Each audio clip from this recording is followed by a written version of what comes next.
दूसरी बात कि पोटेंशियल एनर्जी जो हम डिफाइन करते हैं work done bye a force, तो ये जो फोर्स होता है वो हमेशा कंजर्वेटिव फोर्स होता है। आई मीन कि नॉन कंजर्वेटिव फोर्स से पोटेंशियल एनर्जी को कोई लेना देना नहीं। हमेशा पोटेंशियल एनर्जी जब भी निकलेंगे तो कंजर्वेटिव फोर्स के वर्क डन से ही निकलेंगे। नॉन कंजर्वेटिव फोर्स के वर्क डन से पोटेंशियल एनर्जी हम डिफाइन नहीं करते। और साथ ही साथ जिस फोर्स के वर्क डन से तुम पोटेंशियल एनर्जी डिफाइन कर रहे हो, पोटेंशियल एनर्जी उसी फोर्स के नाम से जाना जाएगा। अगर आप work done by gravity force ले रहे हो तो ग्रेविटेशनल पोटेंशियल एनर्जी कहलाएगा। अगर आप कंजर्वेटिव फोर्स इलेक्ट्रिकल फोर्स ले रहे हो तो इलेक्ट्रिकल पोटेंशियल एनर्जी कहलाएगा। अगर आप स्प्रिंग फोर्स ले रहे हो तो स्प्रिंग पोटेंशियल एनर्जी या इलास्टिक पोटेंशियल एनर्जी कहलाएगा। इस तरह से आप फ्रिक्शन फोर्स नहीं ले सकते क्योंकि वो नॉन कंजर्वेटिव फोर्स है। ये सारी चीजें मैंने डिस्कस की थी और आज हम लोग बढ़ेंगे आगे कि ग्रेविटेशनल पोटेंशियल एनर्जी, जो दो तरह के पोटेंशियल एनर्जी हमें अभी इस सेक्शन में मिलेंगे, एक इलास्टिक पोटेंशियल एनर्जी और एक ग्रेविटेशनल पोटेंशियल एनर्जी, इसको हम अभी निकालना सीखेंगे। पहले इसके आप कॉन्सेप्ट को समझ लो और फिर इसके बाद तो याद ही हो जाएंगे जब हम इसके प्रॉब्लम्स को प्रैक्टिस करेंगे। So let me discuss the gravitational potential energy. तो जैसा मैंने बताया था कि किसी भी एक पॉइंट पर पोटेंशियल एनर्जी निकालनी है, देखो ऊपर में तो क्या बोला गया है कि आप उस पोजीशन से, जैसे इस एग्जांपल में देखो तो ए पॉइंट पर की पोटेंशियल एनर्जी बोला जा रहा है, potential energy at A is the work done by conservative force from A to refer. मतलब जिस पॉइंट की पोटेंशियल एनर्जी आपको बोलना है उस पॉइंट से आपको रेफरेंस तक ले जाने में जो फोर्स को, कंजर्वेटिव फोर्स को वर्क करना पड़ेगा, वही वर्क डन आप अगर निकाल लेते हो तो आपको पोटेंशियल एनर्जी मिलेगी। मतलब जिस भी पॉइंट पर पोटेंशियल एनर्जी बोलनी है उस पॉइंट से रेफरेंस तक ले जाने में जो वर्क डन करना पड़ेगा कंजर्वेटिव, वही वर्क डन का मान पोटेंशियल एनर्जी उस पॉइंट पर। तो जैसे ग्रेविटेशनल पोटेंशियल एनर्जी आपको निकालनी है तो gravitational potential energy at gravitational potential energy at point A अगर बोलनी है तो क्या होगा, this is the work done by gravitational force from position A to reference. ठीक है, so this is the formula.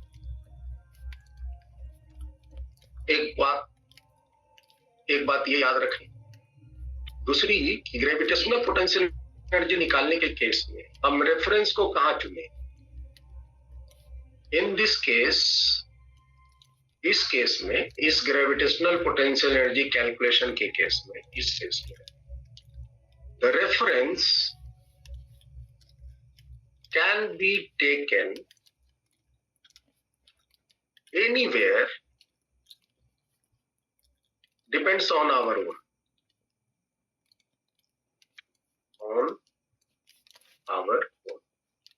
हम रेफरेंस को किसी भी जगह पर ले सकते, ठीक है, और उसके फिर रेस्पेक्ट में हम पोटेंशियल एनर्जी निकालेंगे। वैसे हम पोटेंशियल एनर्जी कैलकुलेशन करने से पहले आपको थोड़ा सा बता देना चाहते हैं कि आप कैसे देख करके बोलोगे कि किसके पास पोटेंशियल एनर्जी है, किसके पास।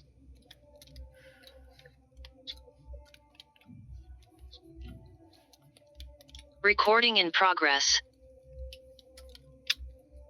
ये तो पता है कि काइनेटिक एनर्जी क्या देखकर बोलेंगे, किसी बॉडी में काइनेटिक एनर्जी है कि नहीं, ये कैसे बताएंगे।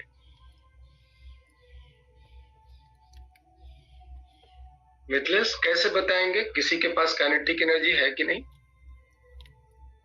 उसमें मोशन होना चाहिए। मोशन होना चाहिए, मोशन देख करके बोलेंगे। अगर वो चल रहा है तो इसका मतलब उसके पास काइनेटिक एनर्जी, चाहे वो जिस भी डायरेक्शन में जिस भी तरह की गति से चल रहा हो, नाच रहा है तभी उसमें काइनेटिक एनर्जी है, रोटेशनल काइनेटिक, ऊपर जा रहा है तो चल रहा है तो काइनेटिक एनर्जी, नीचे गिर रहा है तो चल रहा है तो काइनेटिक एनर्जी, हवा में उड़ रहा है, एरोप्लेन उड़ रहा है तो इसका मतलब उसमें भी काइनेटिक, जिसमें भी मोशन है उसके पास काइनेटिक एनर्जी। ये तो बात हो गई। अब हम पोटेंशियल एनर्जी कैसे बोलेंगे? किसी भी एक खास जगह पर, किसी बॉडी में या किसी भी सिस्टम में पोटेंशियल एनर्जी है कि नहीं, इस बात को अगर बोलना है तो आप कैसे बोलेंगे? ध्यान से सुनो। जिस भी पोजीशन पर की पोटेंशियल एनर्जी बोलनी है, आप वहां से उसको छोड़ दो, रिलीज कर दो। अगर छोड़ने के बाद उसमें अगर मोशन हुआ, मतलब छोड़ने के बाद अगर वो चलने लग गया, तो इसका मतलब जरूर उस छोड़े हुए पोजीशन पे उसके पास पोटेंशियल एनर्जी था। ये एक मोटा मोटी पहचान करने का तरीका है, पोटेंशियल एनर्जी उस पोजीशन में उसके पास था कि नहीं था। क्या आप उस जगह से उसको रिलीज कर दो, उसको छोड़ दो। अगर छोड़ने के बाद वो चलने लगा तो मतलब उस छोड़े हुए पोजीशन पे उसके पास पोटेंशियल एनर्जी था। अगर वो छोड़ने के बाद वहीं का वहीं रुका रहा तो कहेंगे कि उसके पास पोटेंशियल एनर्जी। जैसे मान लीजिए कि ये मेरे पास एक कोई बॉडी है और यहां से हम इसको छोड़ देते हैं नीचे की तरफ, तो ऐसे गिर जाएगा ना। इसका मतलब ये चूंकि नीचे आया तो इसका मतलब इसके पास पोटेंशियल एनर्जी, यहाँ पे पोटेंशियल एनर्जी था, उसी एनर्जी के इन्फ्लुएंस से ये नीचे की तरफ। जैसे स्प्रिंग को कंप्रेस कर दो और छोड़ दो तो क्या होगा? बैक पोजीशन में जाएगा। तो छोड़ने के बाद, कंप्रेस करके छोड़ने के बाद वो चलने लगा, इसका मतलब कंप्रेस्ड पोजीशन में उसके पास पोटेंशियल एनर्जी। या स्प्रिंग को इलोंगेट करके छोड़ दो, इलोंगेट करने के बाद जब आप छोड़ोगे वो बैक वापस फिर पोजीशन में आएगा, इसका मतलब उस इलोंगेटेड पोजीशन में उसके पास पोटेंशियल एनर्जी। और अगर उसको नेचुरल लेंथ पोजीशन पे छोड़ दो तो वो वहीं का वहीं रुका रहेगा, ना वो आगे जाएगा ना पीछे जाएगा, मतलब कि नेचुरल लेंथ पोजीशन में उसके पास पोटेंशियल एनर्जी नहीं था। छोड़ने के बाद अगर वो चलने लगा तो हम कहेंगे उसके पास पोटेंशियल एनर्जी। अच्छा, थोड़ी सी और बातें जान लो। अगर छोड़ने के बाद आपने जहां रेफरेंस ले रखा, अगर छोड़ने के बाद अगर रेफरेंस की तरफ चलना शुरू किया तो इसका मतलब उस छोड़े हुए पोजीशन पे उसके पास potential energy, positive potential energy था।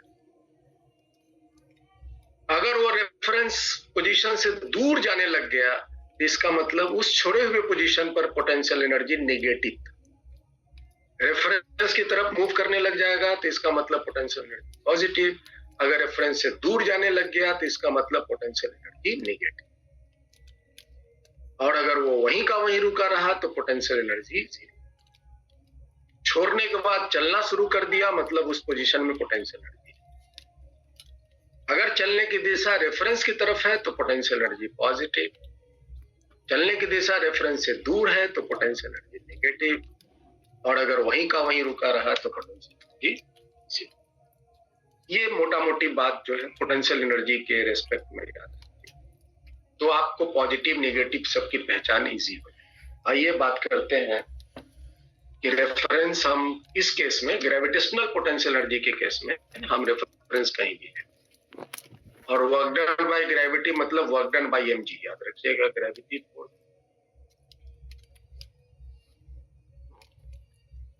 तो देखिए सिचुएशन मैं ड्रॉ कर रहा हूं, आप लोग सभी कोई ध्यान से समझिए।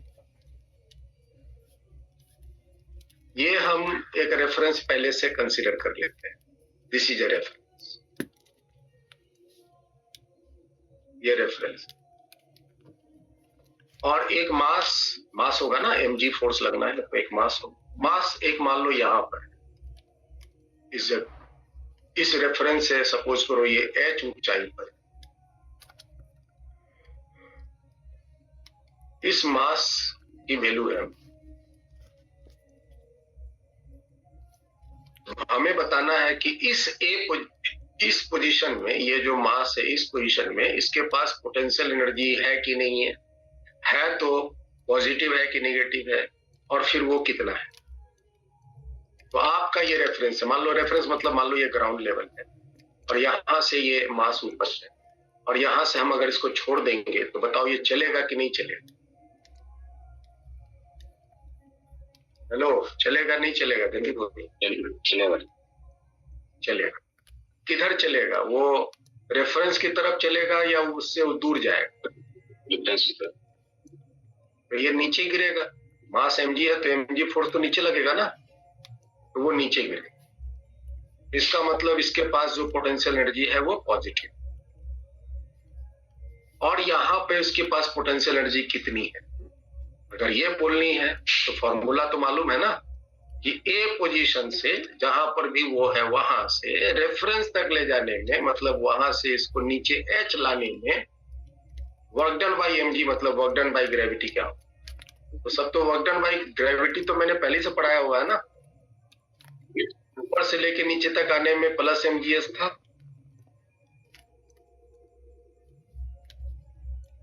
आई थिंक आप भूल गए होंगे,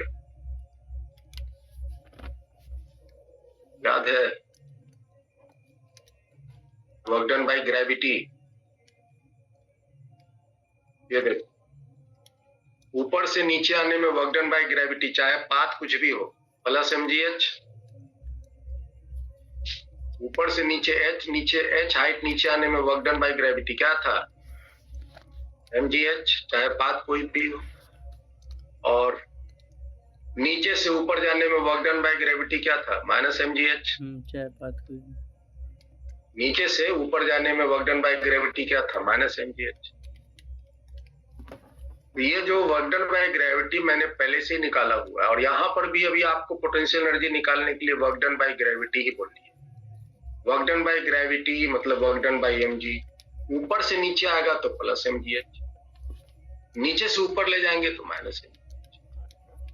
चलो बताओ, तो ये पोजीशन से रेफरेंस आपके नीचे लेवल में है, यहां से यहां तक आने में पोटेंशियल एनर्जी वर्क डन होगा प्लस mgh, यही वर्क डन पोटेंशियल। अगर ये मास यहां है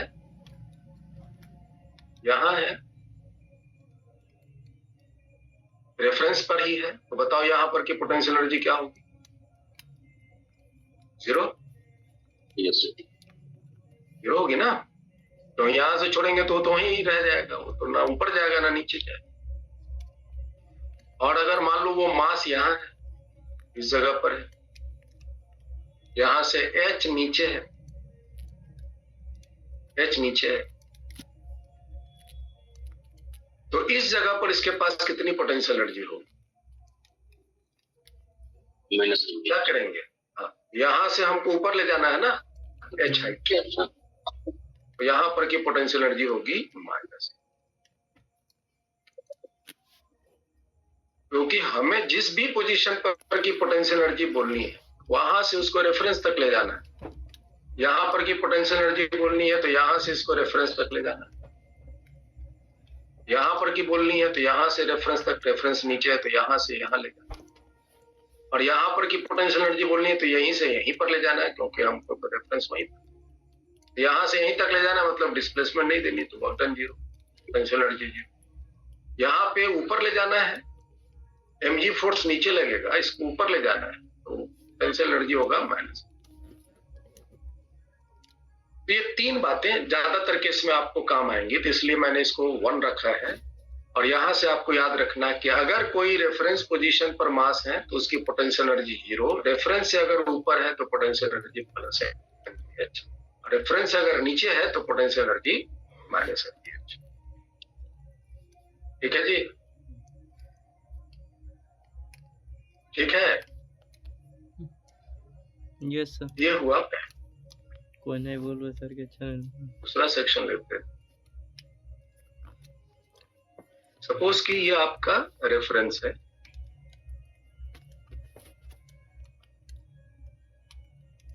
रेफरेंस और ये आपका एक चेन है, दिस इज द चेन,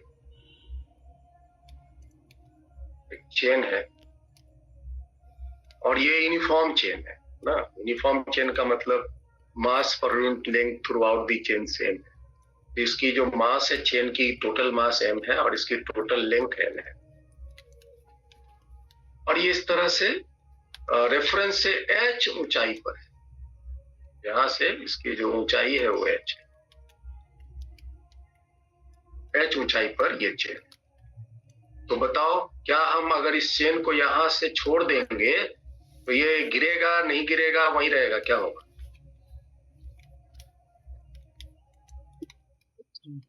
बोलिए। हेलो, गिरेगा नहीं गिरेगा, क्या होगा? वहीं रहेगा या नीचे गिरेगा, ऊपर जाएगा? नीचे गिरेगा। नीचे गिरेगा, तो इसका मतलब उसके पास पोटेंशियल एनर्जी है। यस। और रेफरेंस की तरफ नीचे गिर रहा है तो इसका मतलब पोटेंशियल एनर्जी पॉजिटिव है। और अब कितना है ये निकालने के लिए हम बेसिकली, अगर ये चेन लीनियर है और यूनिफॉर्म चेन है तो हम इसके centre of mass concept use करें। हालांकि इसकी पोटेंशियल एनर्जी निकालने का वो कॉन्सेप्चुअल फॉर्मूला है, वो डिफरेंशिएशन एंड इंटीग्रेशन प्रोसेस, वो हम आपको आगे सिखा देंगे। लेकिन आप इसका जो फंडामेंटल फॉर्मूला वो याद रखिए कि इसका जो चेन का सेंटर ऑफ मास यहाँ है, सेंटर ऑफ मास बिल्कुल बीच में, तो हम बोलेंगे कि ये पूरी जो चेन है उसका टोटल मास इस जगह पे केंद्रित है, दैट इज कॉल्ड सेंटर। तो बताइए, रेफरेंस लाइन से सेंटर ऑफ मास की ऊंचाई कितनी है? By 2 plus h। h plus l by 2। Yes. तो यहाँ इसकी पोटेंशियल एनर्जी कहेंगे m g h, और h की जगह होगा l प्लस।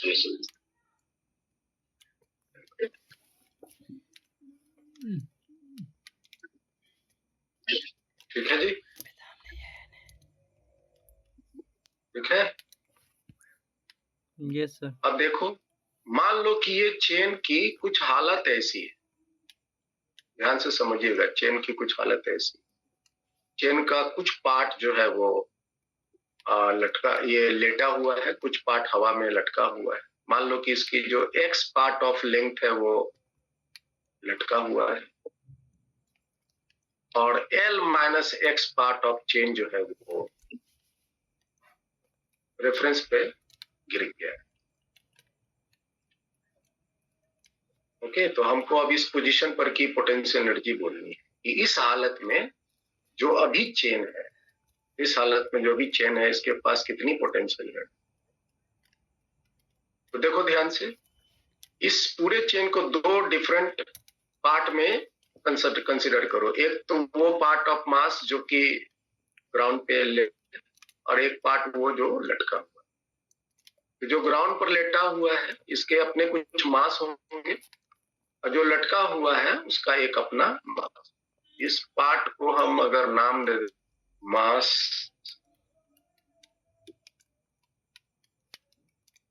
इस पार्ट को मास दे देते हैं mx या m1 बोल दें, और इस पार्ट ऑफ चेन का मास ले लेते हैं m2।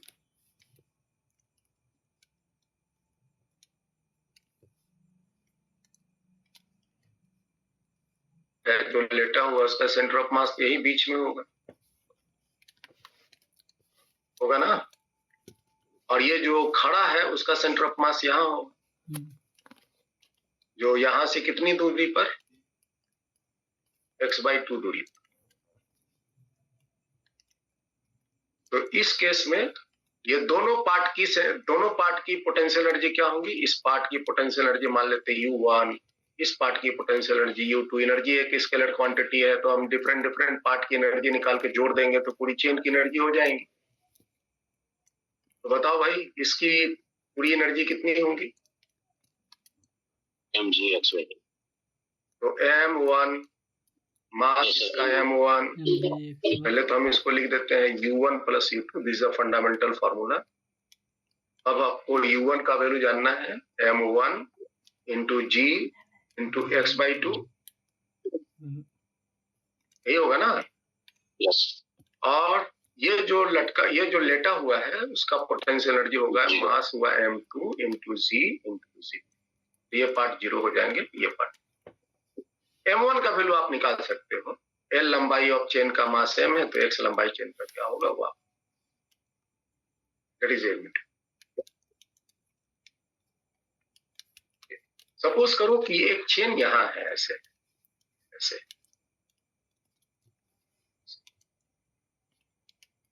इसकी पूरी लेंथ रेफरेंस लाइन के एक एंड में ये सटा हुआ है, दूसरा ये चेन की लेंथ l है, लटका हुआ है।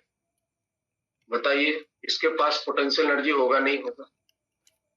चेन का मास m है, और होगा, और इसका सेंटर ऑफ मास यहाँ होगा, माइनस और यहाँ से L/2 नीचे होगा रेफरेंस से। तो बताओ इसकी पोटेंशियल एनर्जी क्या बोलेंगे? Minus mg/L/2। माइनस क्यों बोलेंगे? क्योंकि वो रेफरेंस के नीचे।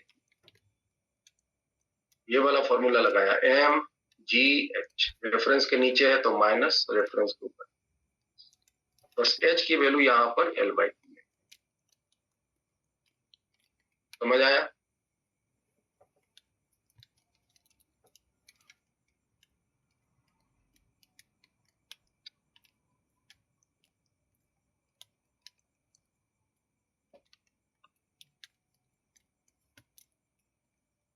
तीसरी सिचुएशन एक लेते हैं। सपोज करो ये रेफरेंस है, दिस इज रेफरेंस। सपोज करो चेन नहीं है, आपके पास एक रॉड है। ये रॉड कुछ इस तरह से इंक्लाइंड है। रॉड है, रॉड थीटा एंगल झुका हुआ है, और रॉड की लंबाई l है, और रॉड का मास है। ये जो रॉड है, इस रॉड का मास है। बताओ क्या इस रॉड को हम इस हालत से छोड़ेंगे तो क्या ये इसी तरह रहेगा या गिरेगा? गिरेगा ना। तो इसका मतलब इसके पास पोटेंशियल एनर्जी है। और कितना पोटेंशियल एनर्जी है निकालने के लिए हम इसका सेंटर ऑफ मास यहाँ एज्यूम करते हैं। This is the position of centre, rod के बीच में ये उसकी हो गई सेंटर ऑफ मास, और यहां से उसकी दूरी होगी L/T, नीचे से L/T। लेकिन हमको तो हाइट चाहिए ना, हमको तो ये है हाइट चाहिए, h mgh, ये वाली h चाहिए। तो h का मान क्या होगा बता दो? L/2 sin θ। तो इस रॉड की पोटेंशियल एनर्जी हो जाएंगी m मतलब c, h का मतलब L/2 sin θ।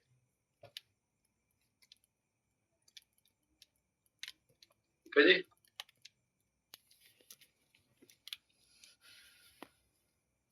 सपोज करो कि अगर ये रॉड यहां होता, पूरा का पूरा ऐसा, मास रॉड का m है, लंबाई l है। बताओ तो इसकी पोटेंशियल एनर्जी क्या होगी अगर वो h हाइट ऊपर है?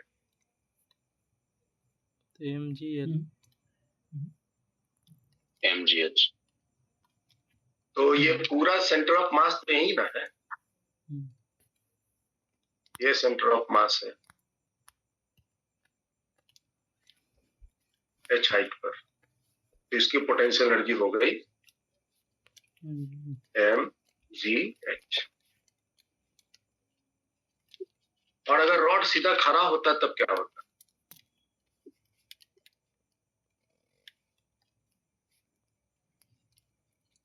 रॉड सीधा खड़ा होता तब उस केस में सेंटर ऑफ मास यहाँ, रॉड की लंबाई l, ये L/2 हाइट पर हुआ। अगर टोटल लंबाई l है रॉड की, है ना,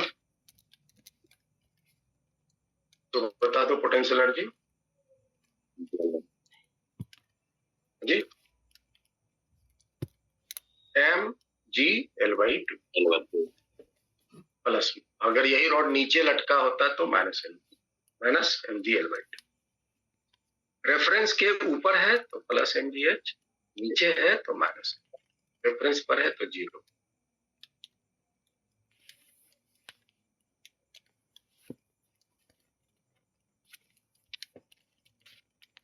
अब देखो एक्चुअली में पोटेंशियल एनर्जी जो निकालते हैं उसका मेन फॉर्मूला कुछ अलग है, वो ध्यान से सीखो और समझो।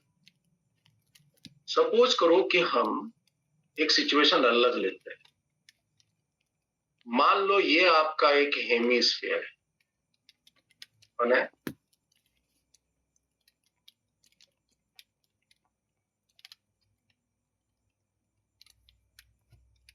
ये एक आपका हेमिस्फीयर है। कटोरा है ना, कटोरा उल्टा, और ये इसका सेंटर है, और यहां पर एक चेन को मैंने इस तरह से चेन को रखा हुआ है। ये चेन को इस तरह से रखा हुआ है, इसकी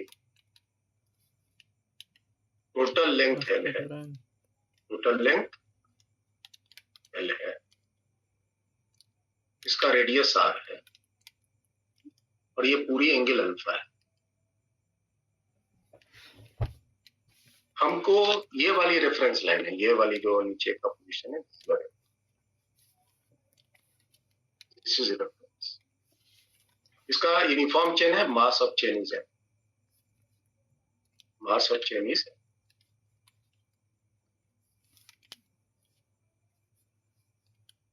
अगर चेन दे दे और कुछ ना कहे तो आप यूनिफॉर्म ही मान करके काम।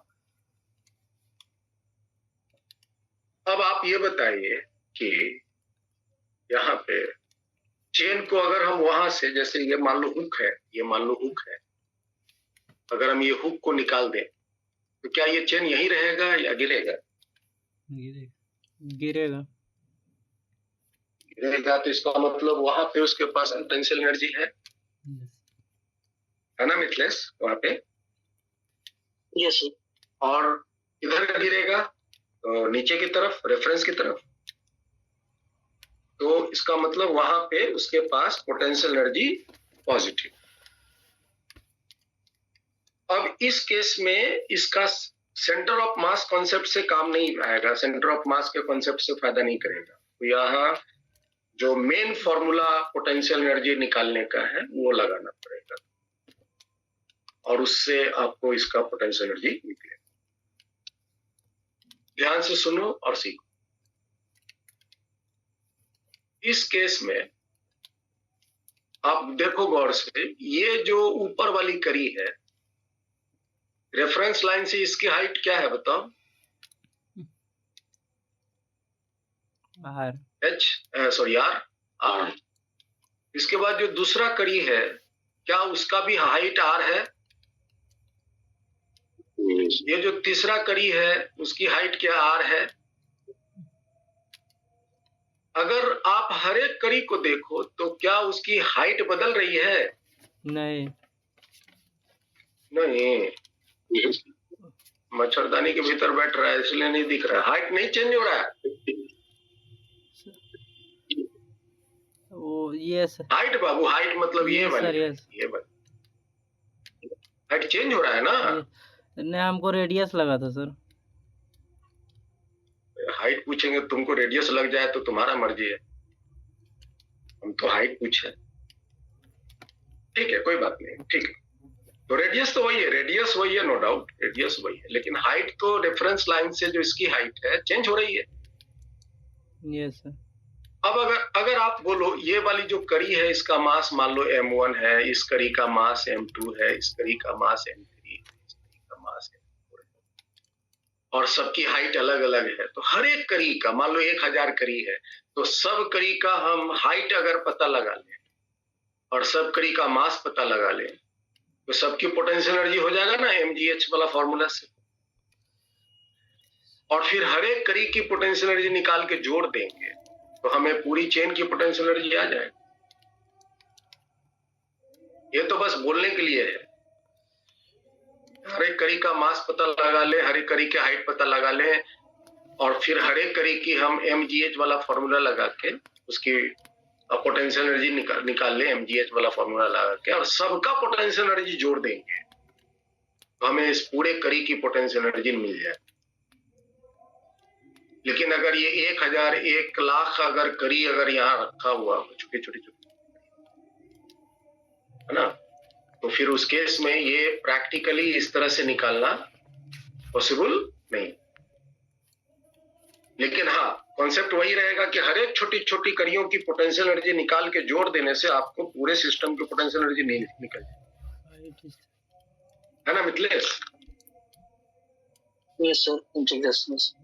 हाँ, तो फिर ऐसे केस में हम इसकी पोटेंशियल एनर्जी निकालने के लिए यूज करेंगे प्रोसेस ऑफ इंटीग्रेशन, जोड़ने का प्रोसेस को यूज करेंगे बाय यूजिंग इंटीग्रेशन। तो देखो क्या करते हैं हम, यहां से थीटा एंगुलर पोजीशन पर, यहां से थीटा एंगुलर पोजीशन पर एक छोटा सा एलिमेंट कंसीडर करते हैं डी थीटा एंगुलर पोजीशन पे, और वहां पर जो चेन हमें मिला, ये जो पार्ट ऑफ चेन मिला, इस पार्ट ऑफ चेन का मास कंसीडर करते हैं dm।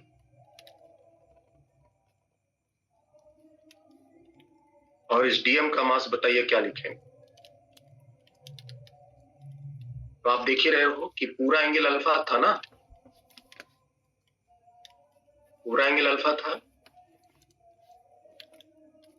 तो पूरा एंगल अल्फा में कितने मास लटके हुए थे? थीटा सॉरी मास m,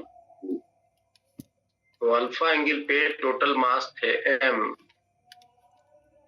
तो डी थीटा एंगल पर जो मास होगा वो होगा m D theta by alpha, m D theta by alpha. So this is nothing but is equal to dm। तो आप इस तरह से dm का मान बता सकते, अदरवाइज आपको लेंथ पता है, लेंथ पता है। अगर हम इसका ये जो छोटा सेक्शन है इसका अगर थिकनेस बोले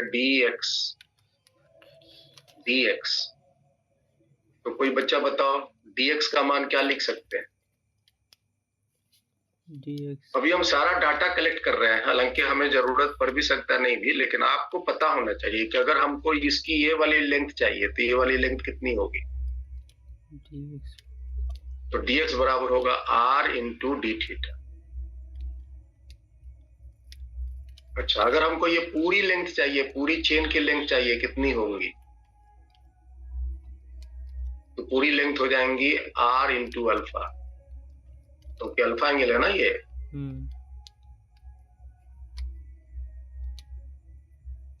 अब बताओ l लंबाई का मास कितना है? l लंबाई का मास m है, तो यूनिट लेंथ का मास कितना होगा? तो यूनिट लेंथ का मास होगा m बाई l। तो dx लेंथ का मास क्या होगा? तो dx लेंथ का मास होगा, यूनिटरी मेथड लगा रहे हैं क्योंकि चेन यूनिफॉर्म कंसीडर किया, m dx बाई, ये आपका dm ही है। अब dx की वैल्यू यहां से रख दो r डी थीटा, और l की वैल्यू यहां से रख दो r अल्फा, तो वापस यही वैल्यू मिल जाएगा m D theta by l। समझे जी? ये जो dx है जो आप देख रहे हो यहाँ पे, ये जो dx है इसकी जगह पे r डी थीटा रख दो, और dl l की जगह r अल्फा रख दो, r कट जाएगा, ऊपर में डी थीटा, नीचे में अल्फा आ जाएगा। यही वैल्यू जो निकालते हैं वो आपको मिलेगा। ये लेंथ के टर्म में है, ये अल्फा के एंगल के टर्म। ये जो है, ये जो ऊपर वाला है वो अल्फा के टर्म में है, और नीचे वाला जो है वो चेन के लेंथ के टर्म। एनीवे, अभी हमने क्या कंसीडर किया? अभी हमने कंसीडर किया कि यहां से थीटा एंगुलर पोजीशन पे जो डी थीटा थिकनेस का मैंने एलिमेंट कंसीडर किया जिसकी लंबाई dx है, उसका मास है dm। तो dm का मास कितना होगा? तो dm का मास मैंने निकाल लिया, जो कि वैल्यू आया m D theta by l, m D theta by l। हम डी थीटा बाई अल्फा ना,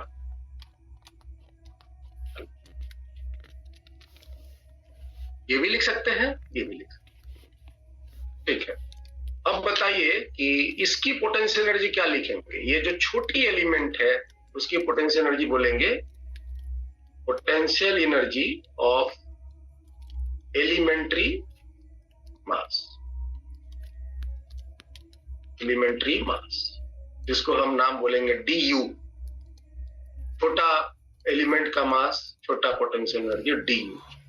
इसका वैल्यू क्या होगा? तो एम मतलब dm into G into H का वैल्यू बता दो भाई। ये h की वैल्यू क्या होंगी? ये वाली h, ये वाली h के कितनी हो जाएंगी? यह तो आपका r है, यह आपका थीटा है, बोलो। ये थीटा है, थीटा होगा, थीटा। h का वैल्यू हो जाएगा r cos थीटा। अच्छा, नहीं पता चल रहा है? ये आपका h हुआ, ये देखो r है, ये थीटा है, ये r है ना, ये r है ना, यस सर। और ये थीटा है, और ये हाइट है h, ये एक समकोण त्रिभुज बन गया, ये एक समकोण त्रिभुज बन गया जो मैंने एक यहाँ बनाया। तो ये h की वैल्यू क्या हो जाएंगी? h की वैल्यू हो जाएंगी r cos। तो फॉर्मूला बना मेरा m माने dm into G into h की मतलब r cos। और अब टोटल पोटेंशियल एनर्जी चेन का क्या होगा? तो टोटल पोटेंशियल एनर्जी अगर बोलेंगे, आप इस छोटी एलिमेंट्री पोटेंशियल एनर्जी को पकड़ के इंटीग्रेट करो बस। तो डीएम का वैल्यू आपने निकाला हुआ है, उसका वैल्यू प्लेस करो, M D theta by alpha into G into R into cos theta, ये जी आर कॉस थीटा, ये डीएम का वैल्यू है। और इसको इंटीग्रेट करेंगे फ्रॉम 0 टू अल्फा, यहां से लेकर यहां तक जो एंगुलर पोजीशन था, 0 से लेकर हम अल्फा तक। कितना आ जाएगा भाई? ये M G R by alpha तो बाहर हो गया, और sine cos theta d theta का integration, cos theta d theta का इंटीग्रेशन साइन 0 से लेकर अल्फा तक।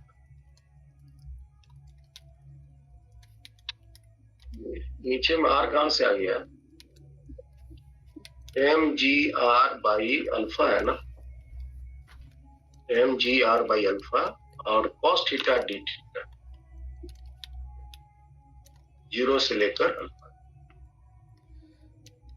तो M G R by alpha, cos theta का integration sine theta, minus sine theta मत बोलना, साइन थीटा 0 से लेकर अल्फा।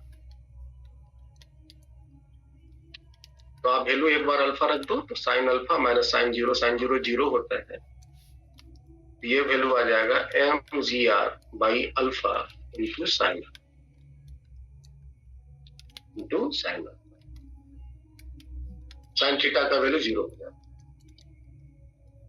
माइनस साइन 0 लिख ही देते हैं, लिमिट रखने पर ही आपको है। अल्फा का वैल्यू यहां से तुम बोल सकते हो, बताओ तो अल्फा का वैल्यू क्या बोलोगे? एल बराबर आर अल्फा, तो अल्फा बराबर L by R, L by R बोलोगे। तो लेंथ के टर्म में, ये तो अल्फा के टर्म में आया पोटेंशियल एनर्जी, इस पर्टिकुलर स्थिति में जो चेन है उसकी पोटेंशियल एनर्जी जो आया, एक आया M G R by alpha into sine alpha, ये एंगल के पोजीशन, एंगल के रेस्पेक्ट में अल्फा एंगल। दूसरा, आप अल्फा के लिए एल बाई आर यूज कर सकते हो, तो आप इसका जो पोटेंशियल एनर्जी आएगा M G R square by L, alpha की जगह एल बाई आर रख दिया तो आर ऊपर चला गया, साइन अल्फा की जगह आप लिख सकते हो N1। ये लेंथ के टर्म में पोटेंशियल है।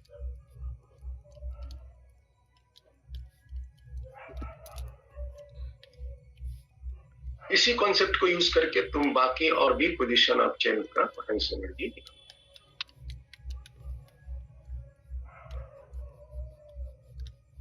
ठीक है।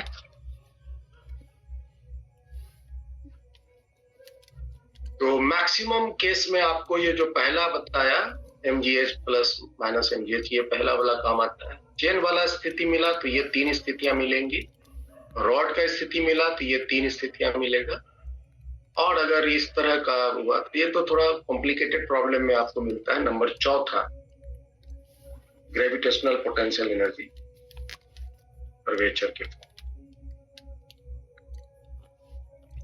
ये था potential energy, gravitational potential energy मास। आइए हम दूसरा डिस्कस करते हैं, इलास्टिक पोटेंशियल एनर्जी। इलास्टिक मतलब स्प्रिंग।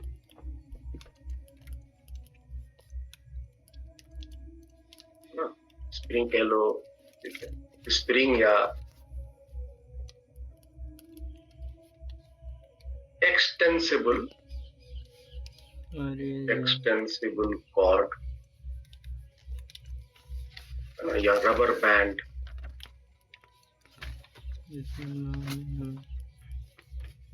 इन सब में इलास्टिक पोटेंशियल एनर्जी आती है।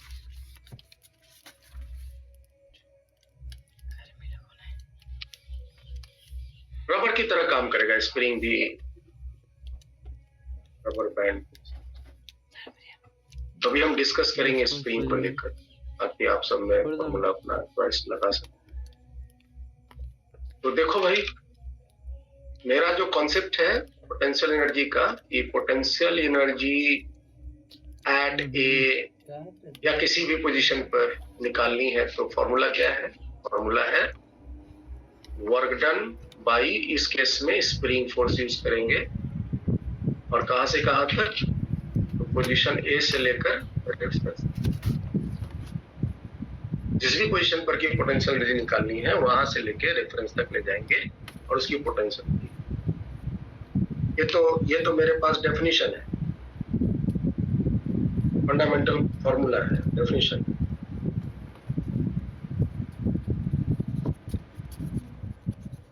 इस केस में हम जो रेफरेंस लेते हैं, इन दिस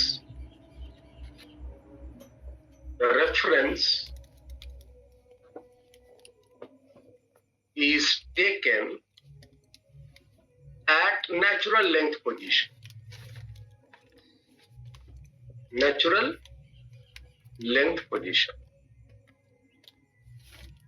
जो स्प्रिंग की नेचुरल लेंथ पोजीशन है वहीं पर हम उसका रेफरेंस कंसीडर कर लेते हैं। तो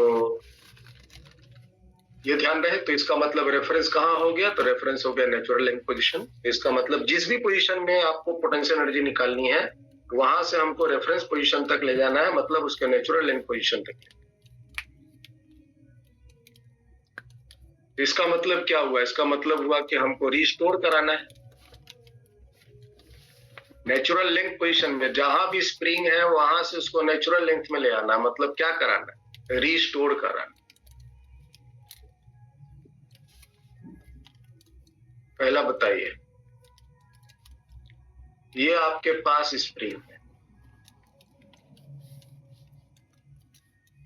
स्प्रिंग की स्प्रिंग कांस्टेंट के है, और अभी ये नेचुरल लेंथ पोजीशन। तो क्या इस स्प्रिंग में पोटेंशियल एनर्जी होगा? नहीं। बोलो भाई। नहीं हो,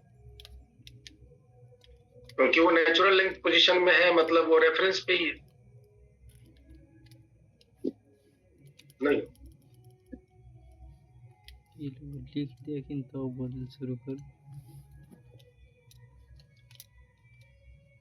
मान लेते हैं हम स्प्रिंग को कंप्रेस किए, नेचुरल लेंथ पोजीशन से उसको पकड़ के दाबे हुए,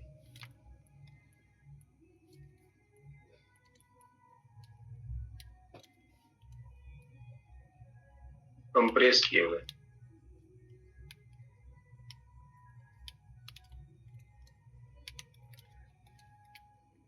नेचुरल लिंक से हमने एक्स दबा हुआ है। स्प्रिंग कांस्टेंट क्या है बताइए? इस पोजीशन में इसके पास पोटेंशियल एनर्जी होगा नहीं होगा? होगा। कितना होगा? कंप्रेस्ड स्थिति में कितना होगा? हाफ के एक्स स्क्वायर माइनस हाँ बोलिए बोलिए। हाँ बोलिए बोलिए।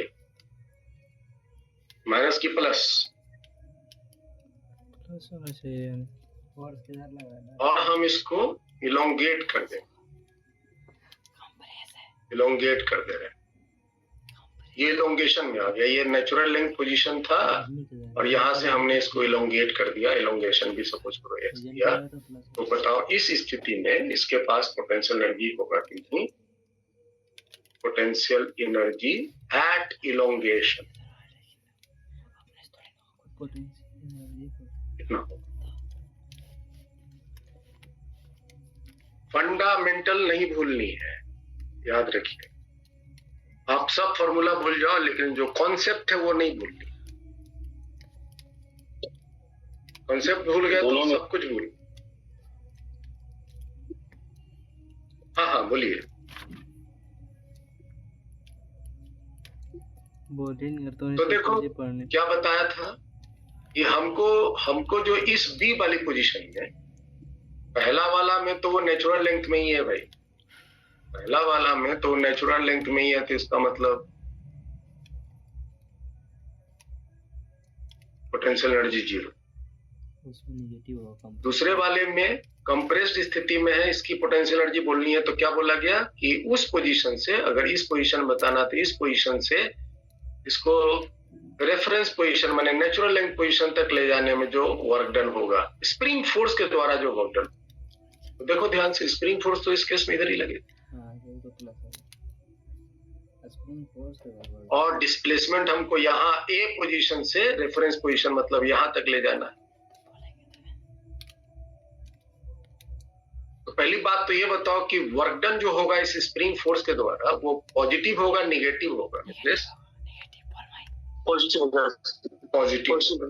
ओके। और वर्क डन का वैल्यू क्या होगा?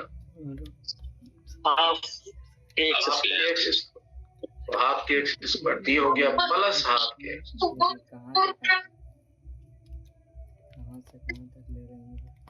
हाँ अनन्या आप कुछ बोल रहे हैं, बोलिए।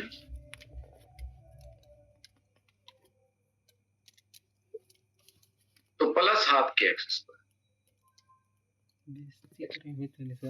दूसरे केस में बताइए, जो लास्ट केस है सी, माइनस इस केस में क्या हो रहा है? ये पोजीशन आपका यहाँ है और यहाँ से इसको हमें बैक नेचुरल लेंथ पोजीशन तक लाने में जो वर्क डन करना पड़ेगा, और स्प्रिंग फोर्स तो इधर ही लगेगा ना। अच्छा। स्प्रिंग फोर्स इधर ही लगेगा और डिस्प्लेसमेंट हमको यहाँ से यहाँ तक देना है। ये वाली डिस्प्लेसमेंट देनी है माइनस। तो बताओ work done bye spring force positive होगा नेगेटिव होगा? पॉजिटिव प्लस हाफ के माइनस नहीं हुआ, प्लस हुआ। एक्चुअली में तुम गौर से देखो तो यहाँ पर क्या हो रहा है, यहाँ पर से इलोंगेटेड पोजीशन से नेचुरल लेंथ ला रहे हैं तो मतलब रीस्टोर हो रहा है। दूसरा केस में क्या हो रहा है, कंप्रेस्ड पोजीशन से नेचुरल लेंथ में ला रहे हैं तो रीस्टोर हो रहा है। यहां से यहां तक रीस्टोर हो रहा है, यहां से यहां तक रीस्टोर हो रहा है। और रीस्टोरिंग केस में वर्क डन का वैल्यू मैंने आपको सिखाया हुआ है, आपको अपने घर में पन्ना पलटने का कॉपी पढ़िए, आपको सब मिलेगा। सारा चीज बताकर यहाँ पहुंचाए। देखिए, work done bye spring force while restoring plus half के एक्स स्क्वायर, एंड डिफॉर्मिंग जब होता है तो माइनस हाफ के एक्स। और ये प्लस क्यों हुआ, माइनस क्यों हुआ, ये सारी चीजें यहाँ पर डिस्कस की। ठीक है, तो आप इसको जब देखेंगे तो आपको सारा चीजें क्लियर हो जाएंगी कि कब क्यों प्लस हुआ, क्यों माइनस, इतना हाफ के एक्स स्क्वायर कहां से आया सर। खैर जो भी है, यहाँ आपको याद रखनी है कि पोटेंशियल एनर्जी जो है नेचुरल लेंथ में 0, कंप्रेस्ड स्थिति में प्लस हाफ के एक्स स्क्वायर, और इलोंगेटेड स्थिति में भी प्लस हाफ के एक्स स्क्वायर। मतलब स्प्रिंग की पोटेंशियल एनर्जी नेगेटिव नहीं हुई। ठीक है, तो यहां पर एक बात याद रखना कि potential energy stored in spring compressed और elongation, दोनों में से किसी केस में हाफ के एक्स स्क्वायर ही होता है। और याद होगा स्प्रिंग फोर्स का एक फॉर्मूला होता था के एक्स। तो अगर आप इस फोर्स को यूज करके लिखना चाहते हो तो आप लिख सकते हो ऊपर में के, नीचे के, ऊपर में के, नीचे में के मल्टीप्लाई कर देंगे तो इसको क्या लिख सकते हैं, या एक्स को अलग कर दो, एक्स को अलग कर दो तो के एक्स इंटू एक्स तो हो गया F into x, half F into x spring force के टर्म में। और क्या लिख सकते हो, ऊपर नीचे मल्टीप्लाई करो तो ऊपर हो जाएंगे के स्क्वायर एक्स स्क्वायर मतलब F square by 2 divided by के, सॉरी, तो हाफ एफ स्क्वायर बाई के। तो सबसे वेल नोन जो फॉर्मूला है वो है हाफ के एक्स स्क्वायर, लेकिन कहीं कहीं पे आपको ये नंबर दूसरा, कहीं कहीं पे तीसरा भी होगा इन टर्म्स ऑफ फोर्स और कांस्टेंट। ठीक है प्रिंस? यस। तो ये था पोटेंशियल एनर्जी। वैसे आगे जब हम पढ़ेंगे तो electrical potential energy, magnetic potential energy और भी तरह के पोटेंशियल एनर्जी पढ़ेंगे। अभी आपको बस ये 2 प्रकार की ही पोटेंशियल एनर्जी मिलेगा, एक ग्रेविटेशनल पोटेंशियल एनर्जी और ये जो ग्रेविटेशनल पोटेंशियल एनर्जी हमने लिखा है ये मानकर कि ग्रेविटेशनल फोर्स कांस्टेंट है, लेकिन जब हम ग्रेविटेशन पढ़ेंगे वहां पे जो ग्रेविटेशनल फोर्स है वो हाइट पे, डेप्थ पे डिपेंड करेगा, वहां पे फोर्स जो है वो वेरिएबल होंगे, तो फिर वहां पोटेंशियल एनर्जी के फॉर्मूला आपको डिफरेंट मिलेगा। I mean why you are, आपका वीडियो ऑफ है।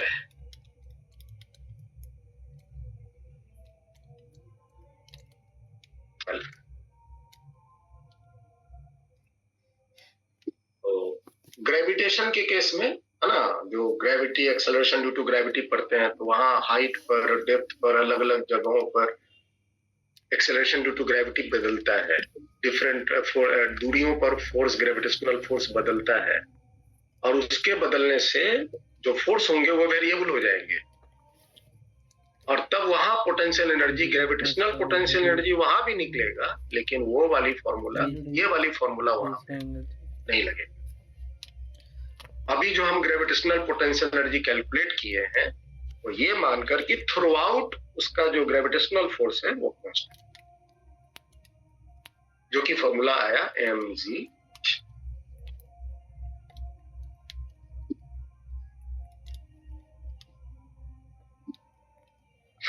अब आइए हम कुछ अलग बात करते हैं।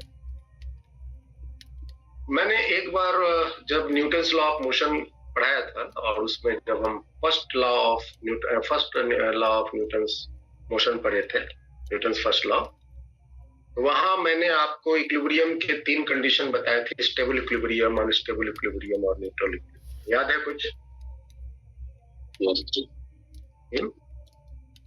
Yes, sir. और उसी में जब आप एक बार घर जा करके रिवाइज कर लेना, जब वो पढ़ाए थे तो वहां पे हम थोड़ी सी पोटेंशियल एनर्जी का जिक्र किए थे। स्टेबल इक्विलिब्रियम में पोटेंशियल एनर्जी मिनिमम होते हैं, अनस्टेबल इक्विलिब्रियम में पोटेंशियल एनर्जी मैक्सिमम होते हैं, Maximum. और न्यूट्रल इक्विलिब्रियम में पोटेंशियल एनर्जी Maximum. वो कांस्टेंट होते हैं, neutral. Let me discuss condition अरे इधर स्प्रिंग फोर्स of इधर stable, unstable and neutral equilibrium। लगेगा है ना, on the basis of potential energy, on the basis of potential energy।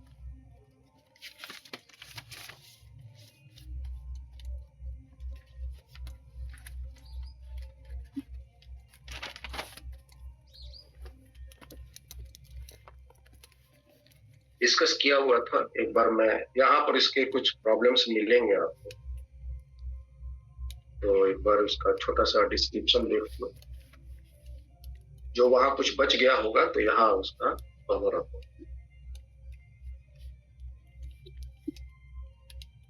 तो हम इसको 3 पार्ट में अब ये ले चलते हैं।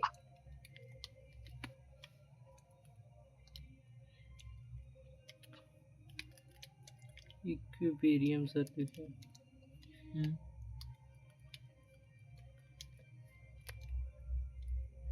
Equilibrium left side stable,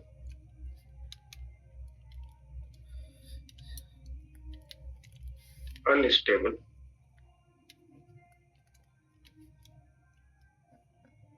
neutral, neutral equilibrium.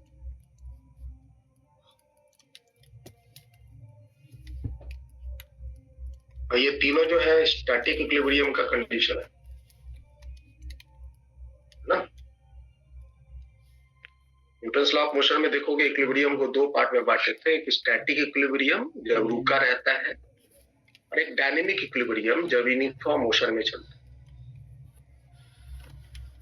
जब स्टैटिक रुका हुआ है उस केस में हमने उसकी इक्विलिब्रियम को 3 पार्ट में बांटा था, एक को कहा था स्टेबल, एक को कहा था अनस्टेबल, एक को कहा था न्यूट्रल। इसका जो सबसे बेस्ट सिद्धांत पता लगाने का है वो है पोजीशन से आप उसको थोड़ा सा डिस्टर्ब कर दो और फिर देखो कि वो बैक पोजीशन में आया कि नहीं। अगर बैक पोजीशन में आया तो कहेंगे वो स्टेबल है। डिस्टर्ब करने के बाद और फर्दर वो मूव करता चला गया आगे तो इसका मतलब वो अनस्टेबल है, और डिस्टर्ब करके छोड़ देने पर अगर वहीं का वहीं रुका रह गया तो कहेंगे वो न्यूट्रल। सबसे बेस्ट तरीका है इस इक्विलिब्रियम को पता लगाने, जिसकी सिचुएशन आप कुछ इस तरह से देख सकते हो। एक सिचुएशन मैं फोन का बना के दिखा रहा हूं, ये वाली स्थिति है, या एक स्थिति में मैं एक कटोरा के भीतर में एक छोटा सा बॉल रख देता हूँ कटोरा के अंदर में, ठीक है। अब गौर से देखो तो आपको पता चलेगा कि अगर हम इस बॉल को थोड़ा सा ऊपर ले जाकर छोड़ दें तो क्या होगा, बैक आ जाएगा। Yes, sir. या इसको अगर हम थोड़ा सा टिल्ट करा दें, इसको ये जो आपका कोन है, इस कोन को थोड़ा सा अगर हम टिल्ट करा दें तो टिल्ट कराएंगे तो क्या होगा, Yes, sir. कुछ स्थिति ऐसा बन जाएगा ना, Yes, sir. और फिर ये बैक वापस आ जाएगा छोड़ देंगे तो। अब थोड़ा सा टिल्ट कराना, ये नहीं कि पूरा ढकेल देना गिर जाए, ठीक है। तो अगर ये बैक आ जाता है तो इसका मतलब ये unstable equilibrium, sorry stable equilibrium, sorry stable. Unstable में क्या होता है, यही चीज हम उलट, यही चीज हम इसको उलट, मतलब छू दोगे तो भड़क जाएगा, वो गिर जाएगा, वो बैक नहीं जाए। जैसे कि हम इसी कटोरा में उलट दिया और जो बॉल था यहाँ रख दिया, किसी तरह से एडजस्ट कर दिया बॉल ऊपर, और बॉल को थोड़ा सा आप डिस्टर्ब कर दो तो ये बॉल फर्दर आगे चला जाएगा, कभी बैक पोजीशन में नहीं आएगा। या इसको थोड़ा सा आप अगर टिल्ट कर दो, ऐसे, तो क्या वो बैक आएगा? वो फर्दर गिर जाएगा ना। तो इसका मतलब ये पोजीशन उसकी अनस्टेबल इक्विलिब्रियम पोजीशन। इस केस में देखो तो हम क्या करते हैं, अगर हम इसको लेटा देते हैं, ये जो आपका कोन था उसको लेटा दिए और थोड़ा यहाँ से उसको घुमा करके दूसरे कोई पोजीशन में ले जाओ, छोड़ दो, तो वो वहीं का वहीं रह जाएगा, ना पीछे आएगा ना आगे जाएगा। या जो वो बॉल है, कटोरा हटा दो, बॉल को जमीन में रख दो और यहाँ से बॉल को थोड़ा सा आगे मूव करा दो, यहाँ मूव करा के छोड़ दो, ये वहीं का यहीं रुका रहेगा, ना आगे जाएगा ना पीछे आएगा। तो ये पोजीशन से हमको उसका डिस्क्रिप्शन पता चलता है कि स्टेबल, अनस्टेबल और न्यूट्रल की क्या स्थिति है। ठीक है,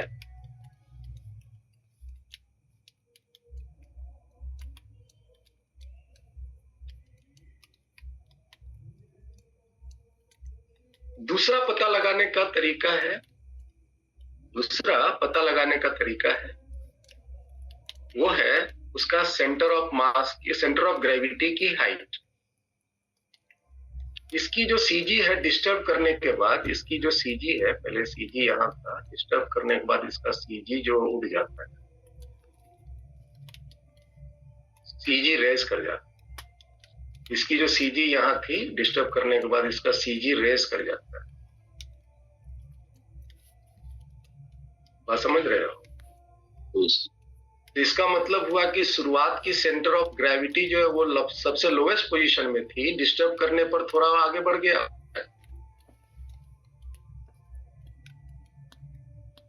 है ना।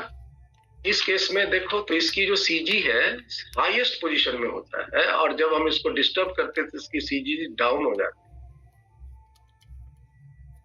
इसकी जो सेंटर ऑफ ग्रेविटी है वो क्या हो जाता है, फॉल कर जाता है। इसकी सेंटर ऑफ ग्रेविटी फॉल कर जाता है, सीजी डाउन। इसका सेंटर ऑफ ग्रेविटी अभी यहां था, डिस्टर्ब करने पर यहां आ गया, सेंटर ऑफ ग्रेविटी फॉल कर गया। और इस केस में इसकी सीजी की जो हाइट है वो ऑलवेज सेम रहती है।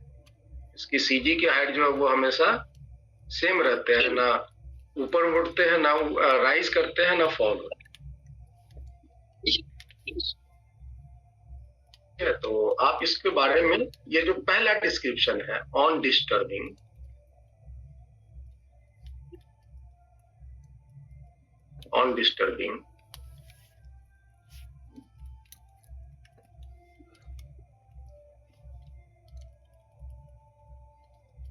on disturbing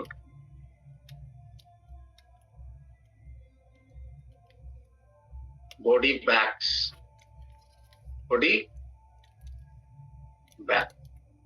to initiate,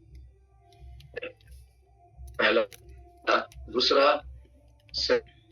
height of CG है ना, सीजी रेज अप, सीजी जो है वो ऊपर उठ जाता है, सीजी जो है वो ऊपर उठ जाता है। दूसरा केस में, ये वाली जो केस है, इसमें बॉडी मूव अवे, है ना, डजंट बैक नहीं होता। और दूसरी घटना क्या होती है कि सीजी फॉल्स डाउन, ये डाउन हो जाता। इस केस में body remain at new position, नई पोजीशन में ही बॉडी वहीं रह जाता है, ना पीछे आता है ना बॉडी आगे बढ़ता है। दूसरा, CG height remain same, CG height remain same.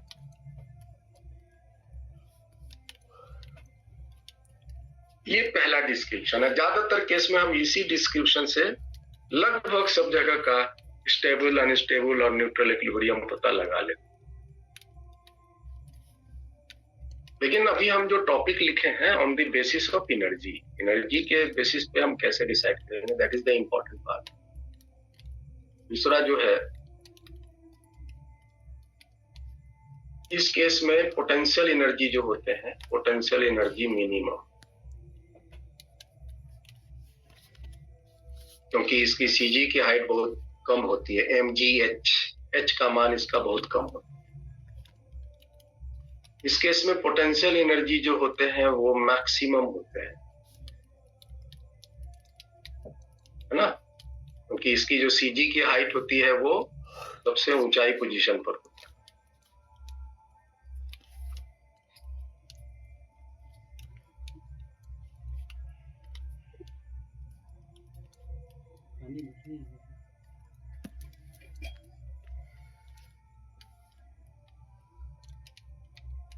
U,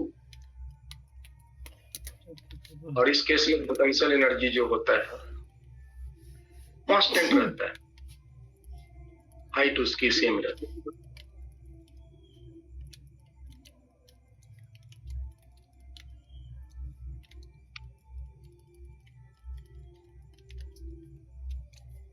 maximum minimum दोनों केस में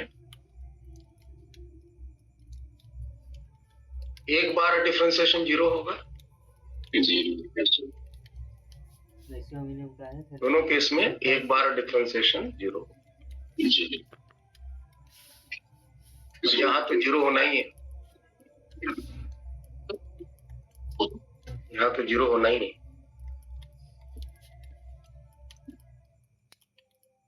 ठीक है,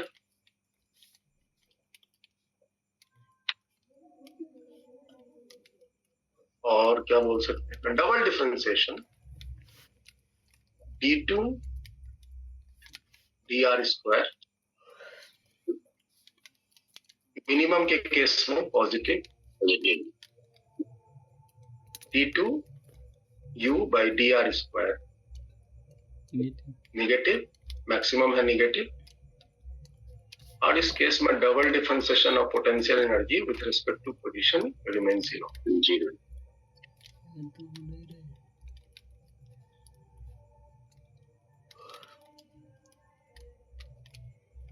याद होगा आपको, मैंने बताया है कि जो फोर्स है ये बराबर होता है माइनस du by dr, है ना, negative derivative of potential energy with respect to position gives the force, याद है? Yes sir.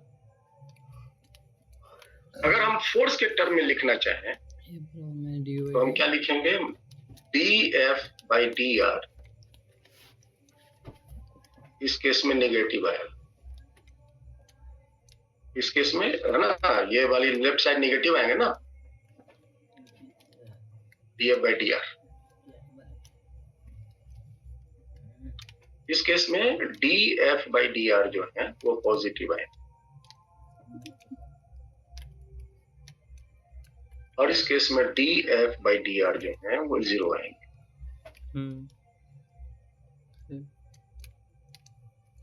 माइनस माइनस ही हो जाएगा, कट जाएगा माइनस।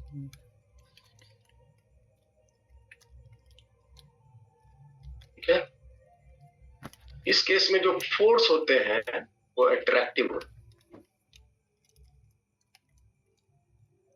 इस केस में जो फोर्स होते हैं वो रिपल्सिव,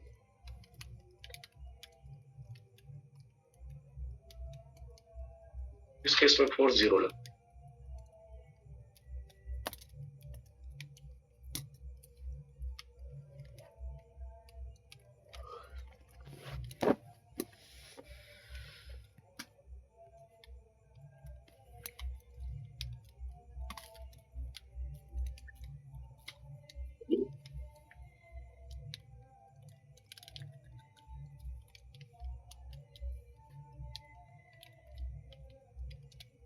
ठीक है, जैसे इसी बात को समझने के लिए हम ग्राफ से इसको समझाएं, बताना चौथा या एग्जाम्पल लेते हैं इसको। मान लो कि एक हम फोर्स ड्रॉ किए, फोर्स वर्सेस पोजीशन ग्राफ, और फोर्स वर्सेस पोजीशन ग्राफ आपका कुछ इस तरह के ले लिया मैंने। और हम यहाँ कुछ पॉइंट ले रहे हैं। ये पॉइंट है आपका ए, ये पॉइंट है बी और ये पॉइंट है सी। और बताइए ये पॉइंट पर फोर्स कितना है? बोलिए यार। आईनेस क्लास में हो? Yes, sir. You mean what about the force at point A? So 0. 0. What about the force at point B? So still 0. What about C? So 0. Still 0. तो Yes. तीनों पोजीशन इक्विलिब्रियम है Yes, sir. at A, B and C. Force is 0. ये पहली बात हमको समझ में आती है। A पर भी फोर्स 0, B पर भी फोर्स 0, C पर भी फोर्स 0, है ना मिथलेश? Yes, sir. अब बताओ क्या A पर जो 0 है, फोर्स 0 मतलब इक्विलिब्रियम, फोर्स 0 मतलब इक्विलिब्रियम। अब कौन सी इक्विलिब्रियम कहाँ है? Stable equilibrium, unstable equilibrium, neutral equilibrium कहाँ है? ए पर स्टेबल है, बी पर नहीं। तो उसके लिए बताया कि dF by dr, dF by dr याद है ना? Differentiation, meaning of differentiation is tan theta. tan theta मतलब स्लोप ऑफ टेंजेंट। हाँ याद है।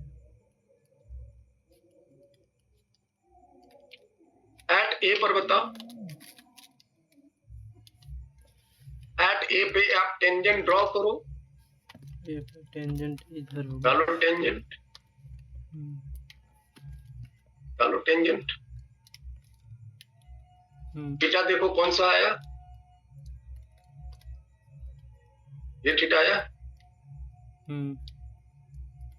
90 डिग्री से बड़ा है छोटा है? बड़ा. बड़ा बड़ा है। तो एट ए पोजीशन पे theta is greater than 90, theta is greater than 90, therefore dF by d theta is negative. dF by d theta is negative.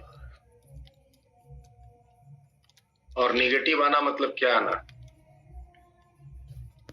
dF by dr, dF by d theta लिख दिए, dF by dr न लिखिए। dF by dr है, dF by dr is negative। तो dF by dr negative कब होता है देखो और बताओ। स्टेबल। Stable. हाँ जी, स्टेबल है अनस्टेबल है? Stable. एट बी पे जाओ और बताओ, डालो वहां टेंजेंट। ये टेंजेंट डाला, कम है। ये टेंजेंट डाला, ये एंगल थीटा आया, और यहाँ जो थीटा है वो 90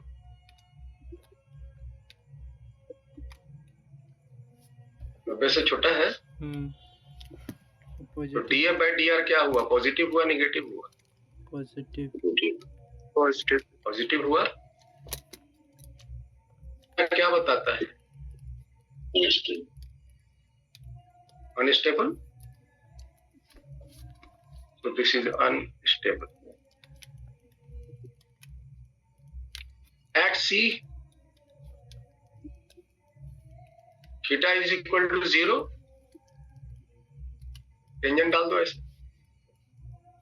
पैरेलल टू आर एक्सिस होगी, थीटा इज 0, तो tan 0 0, तो dF by dr is equal to 0। तो ये क्या हुआ? न्यूट्रल।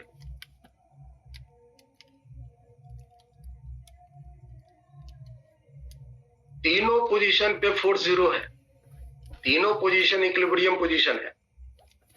लेकिन ये तीनों इक्विलिब्रियम पोजीशन डिफरेंट टाइप्स के इक्विलिब्रियम है। ये स्टेबल इक्विलिब्रियम की पोजीशन है, ये अनस्टेबल इक्विलिब्रियम पोजीशन है, ये न्यूट्रल की।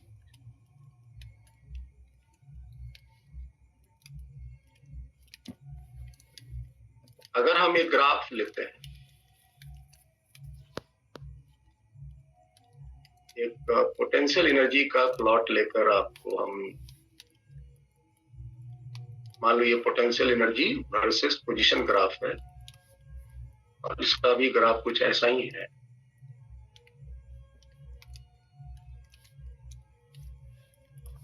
इसको थोड़ा हम और उठा के ऐसे कर दिए।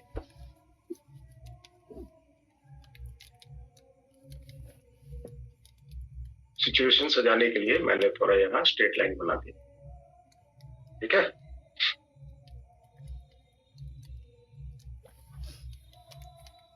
स्ट्रेट लाइन बना,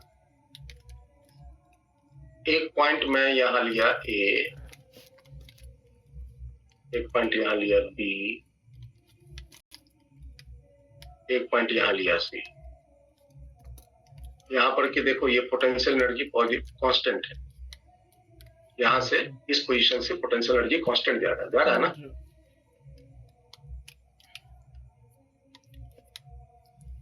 यहाँ से कांस्टेंट जा रहा है और ये पॉजिटिव, ठीक है।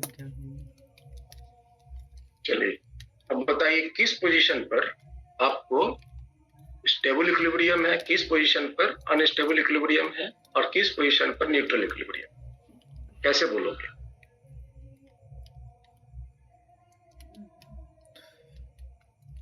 टेंजेंट डालते एट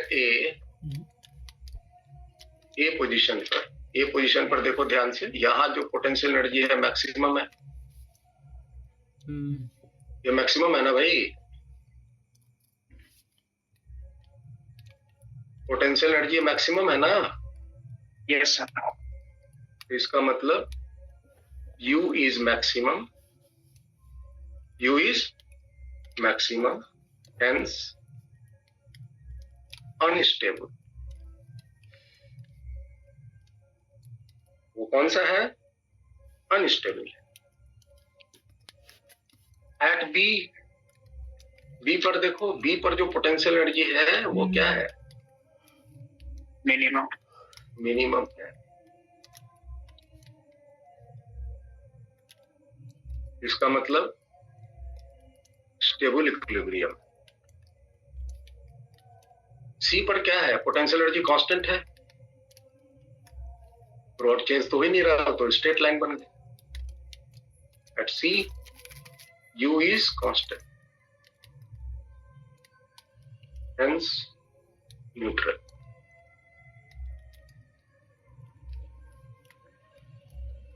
समझ आया?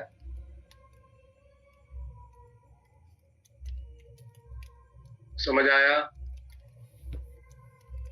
Yes sir. Yes sir. कोई बोलता हूँ तो आप ग्राफ से कहाँ पर उसकी इक्विलिब्रियम है, कहाँ पे अनस्टेबल है, कहाँ पे स्टेबल है, कहाँ पे न्यूट्रल है, ये सब पता लगा सकते हैं। सारी कॉन्सेप्ट यहाँ दिया हुआ है, ये जो पेज है यहाँ पे सारी,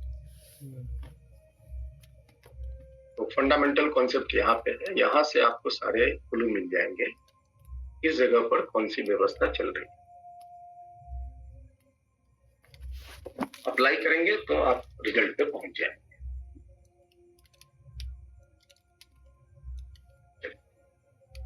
कुछ पॉइंट नोट कीजिए। सबसे पहली बात कि पोटेंशियल एनर्जी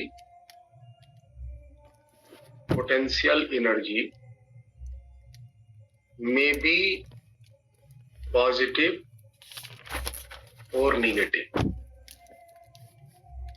काइनेटिक एनर्जी याद होगा आपको, काइनेटिक एनर्जी हमेशा पॉजिटिव हुआ करता था, है ना मिथलेश? काइनेटिक एनर्जी कभी भी नेगेटिव नहीं होता था। लेकिन पोटेंशियल एनर्जी आपने क्या देखा, ये पॉजिटिव भी हो सकता है, ये नेगेटिव भी हो सकता है। दूसरा, potential energy at A position depends on reference. Depends on frame of reference. Frame of reference पे डिपेंड करता है। अलग अलग फ्रेम के रेफरेंस पे पोटेंशियल एनर्जी बदल जाएंगे, है ना। जैसे कि कोई मास ही है, जैसे कि कोई मास है, यहाँ पे मास m है। अब इसकी पोटेंशियल एनर्जी क्या है आप नहीं बोल सकते। ये मास है, इसकी पोटेंशियल एनर्जी क्या है आप नहीं बोल सकते। इसको बोलने के लिए, इस जगह पर इसकी पोटेंशियल एनर्जी बोलने के लिए पहले आपको रेफरेंस सुनना पड़ेगा। अगर आप रेफरेंस यही ले लेते हो, इसकी पोटेंशियल एनर्जी 0।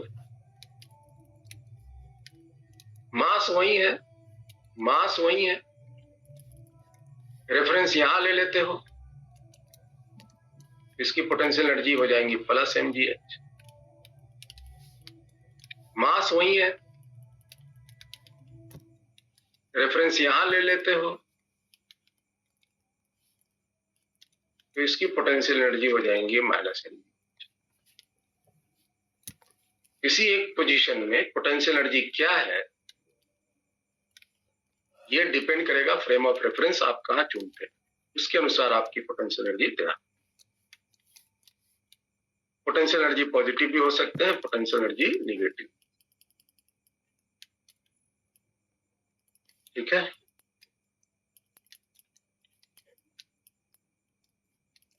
एक हम लोग पढ़ेंगे mechanical energy.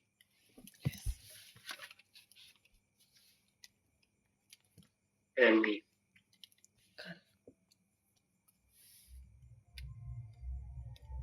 Mechanical energy. Mechanical energy कुछ नहीं, ये sum of kinetic and potential energy होता है। इज द खत्म। Sum of total kinetic energy and total potential energy. अगर आपको किसी सिस्टम का या किसी बॉडी का मैकेनिकल एनर्जी लिखना है तो आप उस पूरे सिस्टम की टोटल काइनेटिक एनर्जी और उस पूरे सिस्टम की टोटल पोटेंशियल एनर्जी निकाल के जोड़ दो। या किसी एक बॉडी की मैकेनिकल एनर्जी लिखनी है तो उस बॉडी की टोटल काइनेटिक एनर्जी, उस बॉडी की टोटल पोटेंशियल एनर्जी निकाल के जोड़। तो हम सिंपल भाषा में mechanical energy is the sum of kinetic energy plus potential energy बोलेंगे। लेकिन ये kinetic energy total kinetic energy है, ये potential energy total potential energy है, याद रखना। ठीक है। और जैसा कि आपको पता है कि kinetic energy frame of reference पर डिपेंड करता है, पोटेंशियल एनर्जी भी फ्रेम ऑफ रेफरेंस पर डिपेंड करता है, अल्टीमेटली मैकेनिकल एनर्जी भी फ्रेम ऑफ रेफरेंस पर डिपेंड करेगा। कुछ बातें यहाँ इसके लिए, मैकेनिकल एनर्जी के लिए कुछ ज्यादा नहीं, बस इस दोनों को जोड़ दो। आपने काइनेटिक एनर्जी अलग से बच्चे से सीख लिया, पोटेंशियल एनर्जी भी अलग से। तो पहली बात जो इसके लिए इंपॉर्टेंट है, मैकेनिकल एनर्जी डिपेंड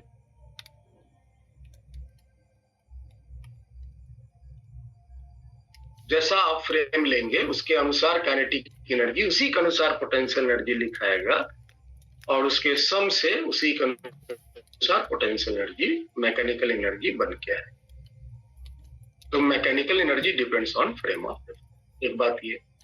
दूसरी बात कि मैकेनिकल एनर्जी में भी पॉजिटिव और नेगेटिव, ऑफ कोर्स, और जीरो भी हो सकता है,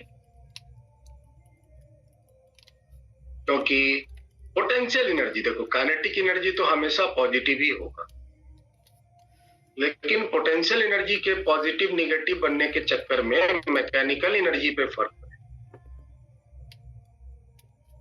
है। मेरे पास जो रिलेशन आया है वो है कि काइनेटिक एनर्जी बराबर क्या हम mechanical energy minus potential energy लिख सकते हैं। लिख सकते हैं ना, यहां से kinetic energy equal to mechanical energy minus potential energy लिख सकते हैं। और आपको पता है कि काइनेटिक एनर्जी हमेशा पॉजिटिव होता है, ये कभी भी नेगेटिव नहीं होता। This is fact, this is always true. So आप यहां कह सकते हो कि mechanical energy will always be greater than और इक्वल टू पोटेंशियल। मैकेनिकल से बड़ा होगा, नहीं तो वो पोटेंशियल एनर्जी के बराबर होगा। अगर हम मैकेनिकल एनर्जी की मिनिमम मान आपसे पूछें कि मिनिमम मान मैकेनिकल एनर्जी की क्या, 0। ये पोटेंशियल एनर्जी के बराबर होगा। मतलब आप कह सकते हो मैकेनिकल एनर्जी पोटेंशियल एनर्जी से कभी भी कम नहीं होगा। मैकेनिकल एनर्जी कैन कभी तो never be less than potential. Kinetic energy से छोटा हो सकता है, लेकिन पोटेंशियल एनर्जी से हमेशा बड़ा ही।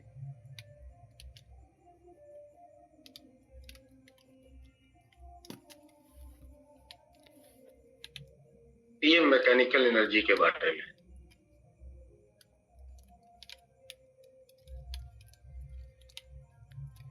तो ये था एनर्जी के बारे में सारे कॉन्सेप्ट।